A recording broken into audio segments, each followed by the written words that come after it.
When you hear of a popular brand success like Skims, Rhode, Rare Beauty, or Aloe Yoga, you may think that all just comes from having a great product. But most people don't realize that it's the business behind the business that drives that success.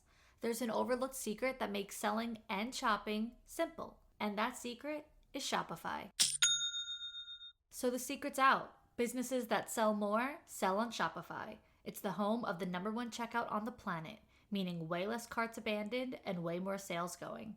I've been using it myself for 2 years with my own brand of women's feminine clothing and lingerie, so I know what the hype is all about.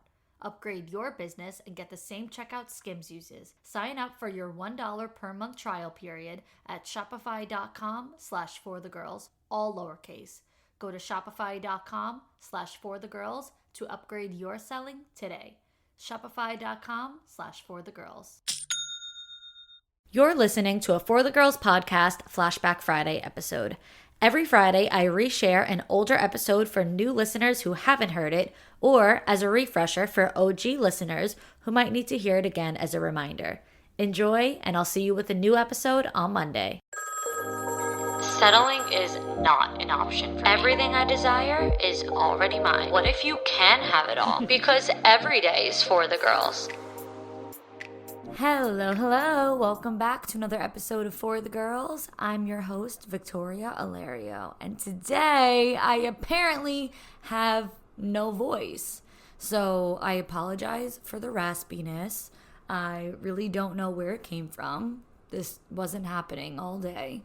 But yeah, I'll keep this episode short and sweet because I'm sure no one's going to want to listen to me with a raspy voice for an hour. So let's try to do like a 20-minute episode, maybe even shorter, maybe a little longer. It depends on how long I ramble. Selfishness has such a negative connotation, but it's actually very, very powerful when executed properly.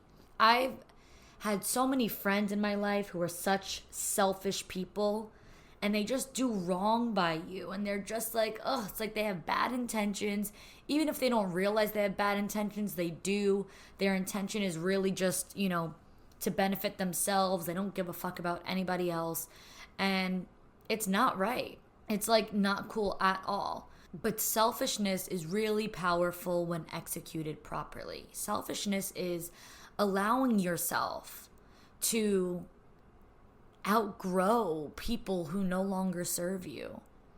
Selfishness is saying no to things that don't feel right, whether it be like declining plans that you don't want to go to, or choosing, not to be around certain people that don't make you feel good about yourself. Selfishness is truly about putting your needs first, putting your desires, standards, values, morals, and boundaries first. And when you do that, you realize, I'm just doing what's best for me. And I'm allowed to do what's best for me, even if it upsets other people. That's not really my problem. It's not really what I need to worry about. I can't worry about upsetting people if it's at the cost or at the expense of my happiness and my sanity and my self-care. And allowing myself to put myself first and to be selfish has really helped me develop a really strong black and white way of I say yes when I mean yes, and I say no when I mean no. Think about how many times you've said yes to things that you don't even want to say yes to. Or you just you don't mean what you say 100% of the time. And I do. I mean what I say 100% of the time. And I say what I mean. People pleasing is just so toxic. And it's not fun. It's not cute, and it doesn't make you nice. I've said this on so many episodes.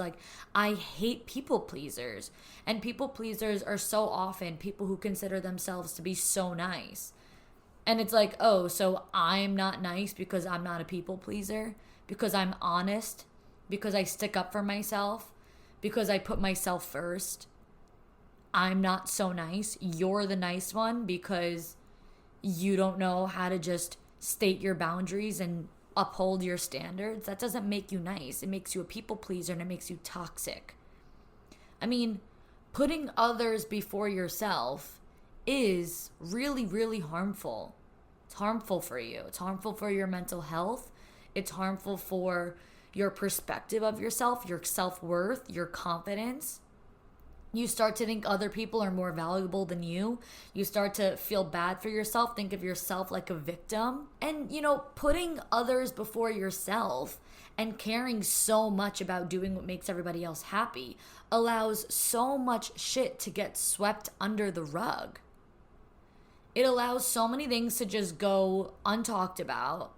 And it allows us to justify things. We justify people's actions and we make excuses for other people. If I stand up for myself or if I call this person out, it's gonna make it awkward for everybody. When you have a group of friends and one person is just, you're getting bad vibes or whatever the case is, but you do nothing about it because for the sake of the group. Fuck the group. What about yourself? You're gonna inconvenience yourself to convenience everybody else. That shit is harmful. Stop making excuses for other people. Stop justifying why you allow shitty people to remain in your life. And when we take a step back and see things a little bit more in black and white and start just putting ourselves first, just straight up moving forward, I will only do what's best for me. I'm putting myself first. So when you're operating from that mindset of I come first, I'm only going to do what makes me happy 100% of the time. And I'm not going to, what's the word I'm looking for? I'm not willing to negotiate it. I'm not willing to put myself first or do what makes me feel good 75% of the time or 50% of the time. I'm only willing and able to do what makes me happy 100% of the time, So when you're in that mindset, you operate from there, you realize how much less bullshit you put up with. It's actually crazy. When you just uphold your standards 100% of the time, you literally deal with way less nonsense. I know I just talked about this with Michelle on one of my most recent episodes about embodying the feminine. Actually, it might be the episode right before this, embodying feminine energy. And she said something that I really loved. She was like, having standards that you don't uphold doesn't make them standards. It makes them a preference. You would like to do things this way, or you would like for people to treat you like this or whatever. But if you don't actually stick to your standards, then it's really not the standard. It's actually just a preference. It's what you prefer, but it's not the only thing that you stand for. Because standards should be exactly that. Standards. This is the standard. This is the only thing that I accept. This is the only thing that I allow. And that's that. There's no other way around it. And so I want to share a video I came across the other day on TikTok. And it's funny because what she says in this video is everything I always say. It's not new information. It's literally reiterating the past 57 episodes of For the Girls. But I want to play it for you guys anyway because I liked the story, I liked the video. And sometimes hearing the same message but worded differently might just click with you differently. It might just resonate with you deeper. It might just make more sense hearing somebody else's story and way of explaining. So even though you guys have heard me say all this stuff, this might be really cool for you. So the TikTok username that it came up on is Venus Loves Magic. Okay, here we go. I want to share this experience with you, or this conversation I had with a friend rather, and I wanted to share it because it was so on point. And I don't even think she realized how on point she is, but I told her, girl, you on point. So I have a friend, she's a single mom, and she's dating. And the dating pool can be difficult, even as a woman with kids, a woman without kids, whatever. So she was dating a guy for a substantial amount of time, and he just was not showing the effort that she needed for him to show. He just wasn't. And she expressed what she needed. She communicated with him on multiple occasions, and he just could not seem to get it together to, whatever the reason was. She was so intentional about how her dating experience was going to go that she cut him off. And when she cut him off, she simply said, you are not in a place in your life where you're able to give me what I need to be secure in a relationship. And of course, that was something new to him, so he was really upset about it. But let me tell you the little piece of gem that I found in that. I looked at her overall and noticed that she doesn't share some of the same issues that a lot of women share at her particular stage in her life, and her views on men and relationships are not really tainted. And I have a theory about that. The reason why is that she doesn't stay around for mistreatment. She doesn't stay around when she recognizes that it's not working. She doesn't take it personal. She doesn't make it a invitation to change herself or change that person. She just recognizes that experience is not what she wants, and she chooses something else. You can do that in love. You can do that in finance. You can do that in friendships.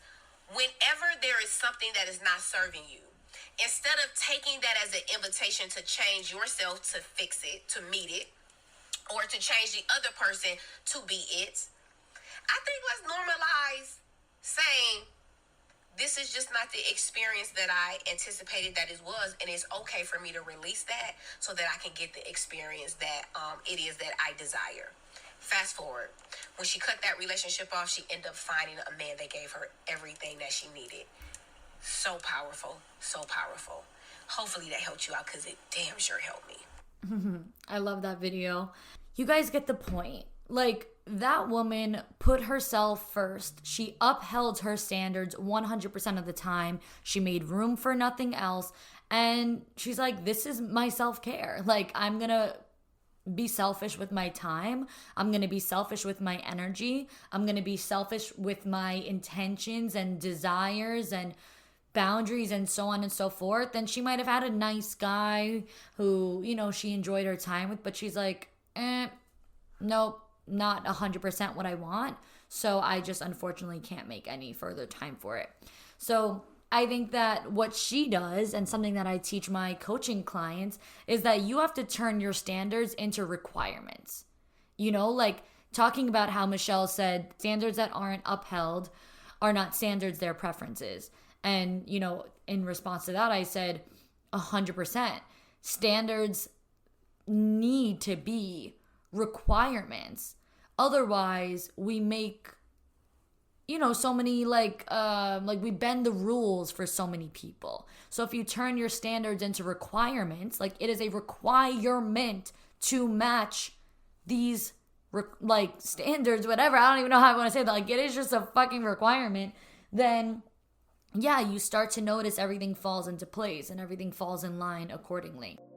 Girls, we gotta talk. I know you're sick of settling for the bare minimum.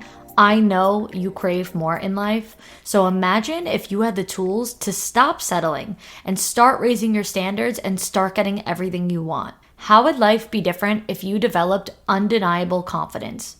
Well, you're about to find out with my Queens of Confidence digital program. It's an 8-module program that has been proven to change lives through recorded coaching videos, journal prompts, worksheets, and a community discussion board for you to ask me any questions and connect with the other members of the program. Topics include the 5 levels of the self, external validation, feminine and masculine energy, boundaries, high standards, communication skills, self-doubt, limiting beliefs, imposter syndrome, daily habits, mindful living, emotional availability, improving your relationships, understanding your needs, attracting everything you want, and more. You get instant access to the entire program right now, and you can watch and learn at your own pace because it's yours forever. And right now it's on a limited time discount, so you can have it all for a discounted price if you buy now. Some of the queens who have completed the program said it's one of the best investments I ever made.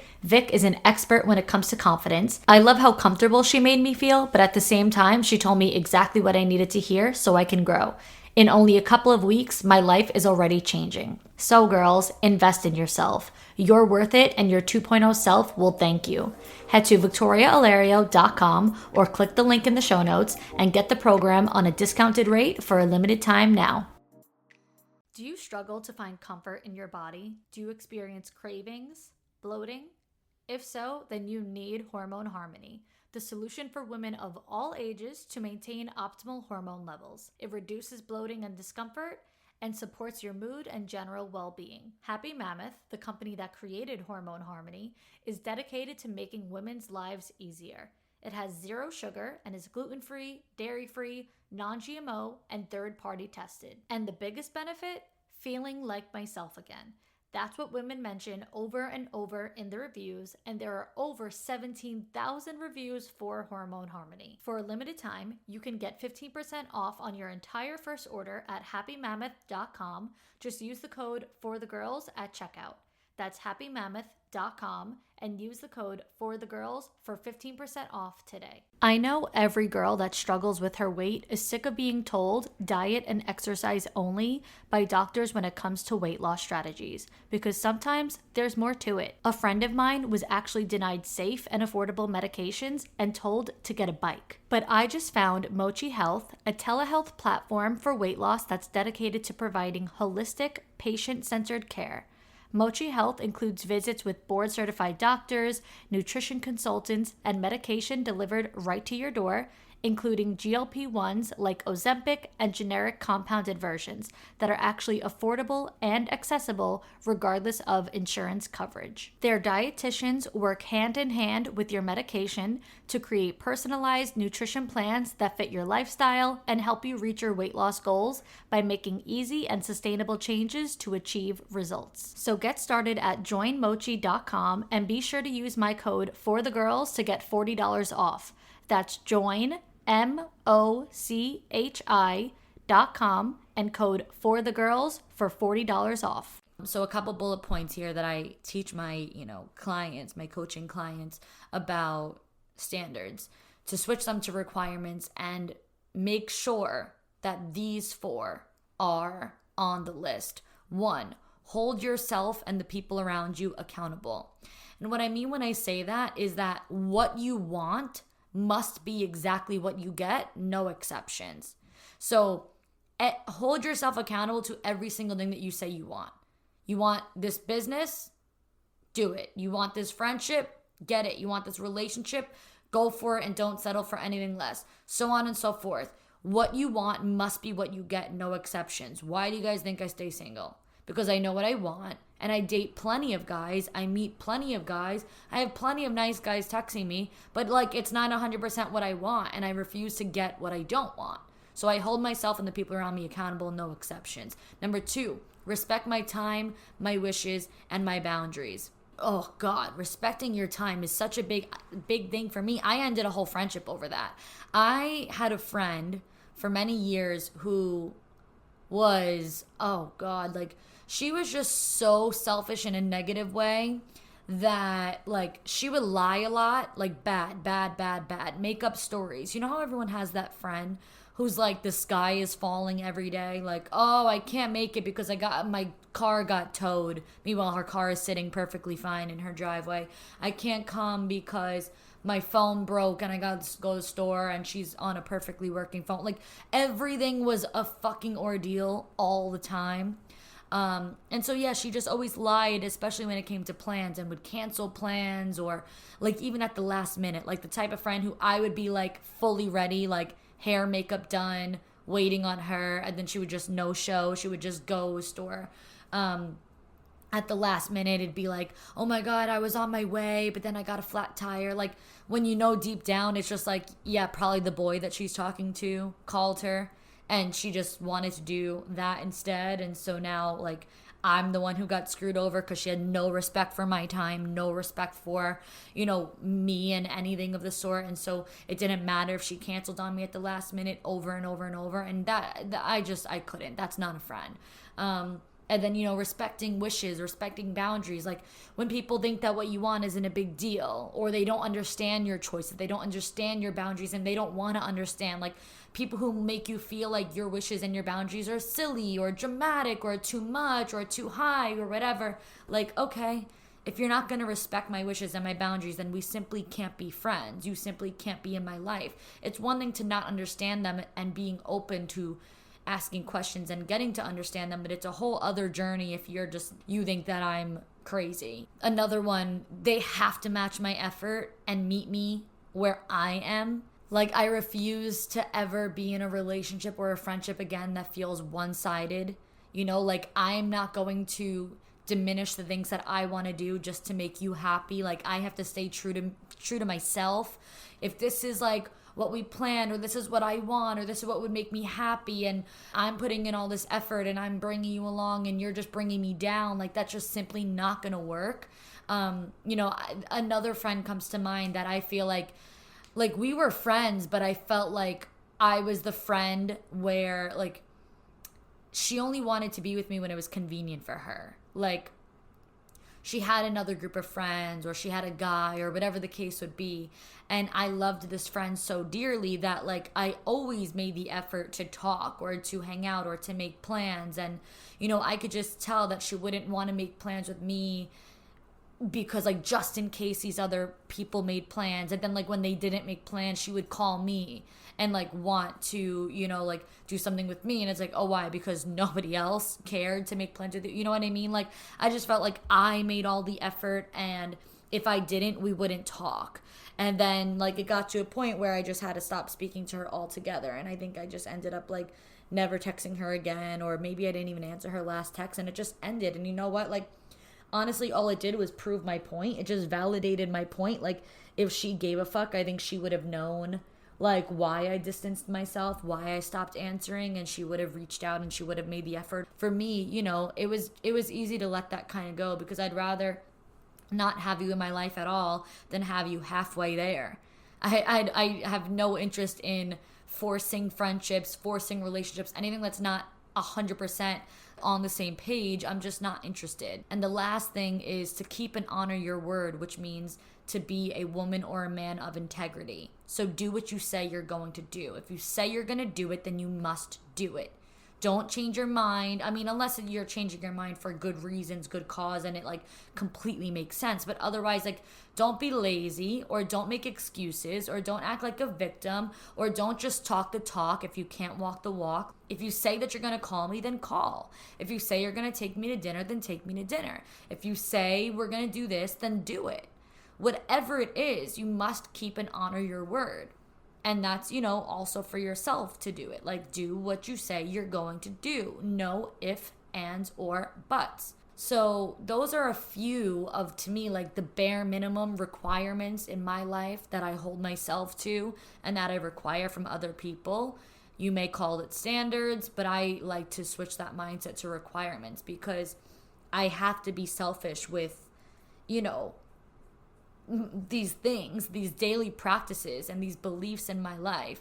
And you either get it or you don't. And if you don't, then you don't care about my sanity and my mental health and my self-care, which means you ultimately don't care enough about me and my happiness. And therefore, I have no room for that. So selfishness is, like I said, very, very, very powerful when executed properly. And we need to, like, make that normal and make that a good thing. Now let's switch gears and get into some advice, because I have a Dear Victoria segment that I want to answer. If you guys have not submitted your situations for me, please send them over to victoria.forthegirlspodcast@gmail.com. Anyone who has anything that you need help with, please email me, and make sure to label it Dear Victoria. So let's get into it. Dear Victoria, am I self-sabotaging, or do I trust my gut? I've been listening to For the Girls every day at the gym for the past month or so, and you are so inspiring. My question is regarding a guy, blah, I know, but I need some solid advice. Also, I did not say blah, I know. She said that. He and I matched on Bumble around 8 months ago and have been snapping basically daily up until this past July. Nothing serious, just selfie streaks and a little chit-chat. And then like an idiot, I got back with my ex and ghosted him, this guy, for like 2 weeks. After I came to my senses and blocked my ex for good, I texted this guy again and he immediately asked me out. We went mini golfing and to a carnival on our first date. And then a few days later, we went to a taco place for dinner and walked around Sag Harbor. After our second date, his energy totally changed. And even though he asked me out for a third time, the vibe was totally off. He also casually mentioned texting someone else, but that I was his main priority, which was a red flag. But I appreciated his honesty. And I was also talking to some other people on the app. So I decided to let it slide. 30 minutes before our third date, he texted and said he wasn't able to make our plans, and then texted me a few days later saying that he likes me a lot, really enjoyed going out with me, but wasn't up for a relationship right now, blaming his 2 jobs, mental health, which he also said he was seeking therapy for, and that he didn't want to ruin things with me. I told him that's fine, and if it changes, to reach back out. This is where I messed up. I caved, texted him twice. First time he answered right away. And the conversation was just a general catch up. And then I didn't hear from him for another 2-ish weeks. So I reached out again. This time he brought up his stance on relationships again, saying he knows he wants a relationship, just doesn't want to jump into anything prematurely, which I agreed. I would never be someone's girlfriend after only 2 dates. He has now been texting me consistently and even said, I want to put in the effort. I'm the one that has to get you back after all, but with no prompting. We have tentative plans. So should I let it play out and see where this goes? Or should I go with my gut feeling and not get my hopes up because I'm worried he'll pull the not ready card again? And I'm also fully off the apps now, not looking to get back on. And he's the only guy I'm even slightly entertaining. Okay. Sorry guys, that was a freaking novel. But here's the thing. Let people show you who they are. Like, you can't get your hopes up. You can't put expectations on people. You can't get off the apps and be like, this is the only guy I'm going to talk to now, because he hasn't really given you a reason to do that. He hasn't given you a reason to have your hopes up. He might be saying, like, yeah, I'm going to get into it now. But thus far, he has showed you that he doesn't want what you want. He doesn't want a relationship. He's not going to make you his girlfriend. He is busy with work and he needs to get into therapy and focus on his mental health. And like, he's even saying like, yeah, I want a relationship, but I don't want a relationship. Like it's kind of like back and forth and wishy-washy. And I would really, first of all, 100% of the time, I would trust my gut. So what I was going to say was I would really follow my intuition. Like 100% of the time, I would never say I'm just overthinking, blah, blah, blah. Like if it's coming from the gut and you know it deep down, like in the pit of your stomach, not to get your hopes up, then don't. Like I would not be deleting my dating app profiles and putting all my eggs into a basket with a guy who has literally told me and showed me that he's not committed to me. He might be saying, I like you, I want to put in the effort. But like, okay, then just put in the effort. Stop talking about it. Just do it. Like, I want to put in the effort, but I'm going to make tentative plans. I've bailed on plans. I don't want to rush things. I take 2 weeks to answer your texts. Like, it's giving, I want to keep you at an arm's length. I want my cake and eat it too. I don't know where you guys are at now, because I know that this submission was sent to me about 2 weeks ago. So I don't know like what has changed, but I will say this. Don't get your hopes up, but also don't write him off, because let him prove himself to you. And letting him prove himself to you could mean good or bad. He could prove to be a waste of time. He could prove to be a stand-up guy, a man of integrity, a man of his word. And he could really prove to put in the effort that you're looking for. But until he does, I really don't think that I would like, you know, say, okay, let me just only entertain him. He's the only guy I like. You can meet 500 guys that you like, but the only one that you should commit to is the one who's proven to be devoted to you. So no committing until, like, wait, what? You know the saying that's like innocent until proven guilty? Like single until proven committed. Let's go that route. And if your gut is telling you that he's going to pull the I'm not ready card again, then there's a reason for that. So trust it. But I look forward to seeing how this all plays out. Thank you so much for submitting. And just in general, for everybody listening, thank you so much for joining me in another episode of For the Girls. It's a pleasure as per usual. I'm really sorry about my raspy voice. I can't help it. I don't know where it came from, but I'll stop talking now. That's all for today. Bye, girls. Until next week.